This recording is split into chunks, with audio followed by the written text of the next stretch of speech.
Kwa nini tunaamini siasa, kwa nini hatuamini siasa.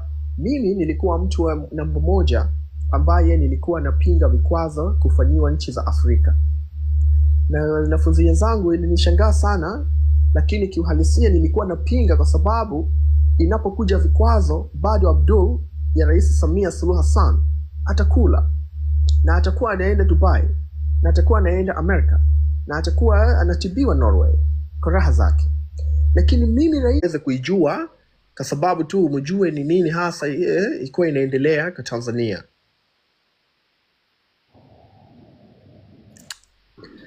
Hali ambayo ili kutatuka kwake inahitaji mbinu tofauti, na ambayo Bwana Chakwera amekuja nayo sasa hivi ya kufika tu kwenda Maikulu kukutana na wale majambazi ambazo ni matuhumiwa na kuwataka watu wa siasa waje. Hapana, sasa kwa upande ya Zanzibar kuja kutatua na kuleta maelewano ambayo ilikuwa ikikuwa na mgogoro mkubwa ya chama ya CUF pamoja na CCM.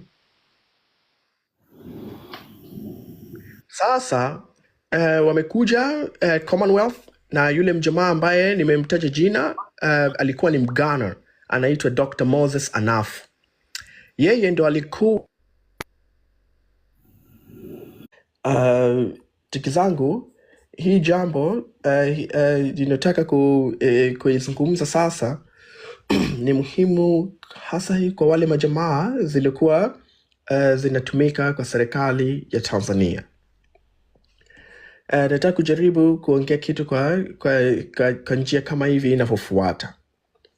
Jamani, kopa akianza habari hizi watamshusha kopa na nini. Okay, tuendelee Abi. Kwa nini tunaamini siasa, kwa nini hatuamini siasa. Mimi nilikuwa mtu wa namba moja ambaye nilikuwa napinga vikwazo kufanyiwa nchi za Afrika, na wanafunzi wenzangu ilinishangaa sana, lakini kiuhalisia nilikuwa napinga kwa sababu inapokuja vikwazo bado Abdul ya Rais Samia Suluhu Hassan atakula, na atakuwa anaenda Dubai, na atakuwa anaenda Amerika, na atakuwa anatibiwa Norway kwa raha zake. Lakini mimi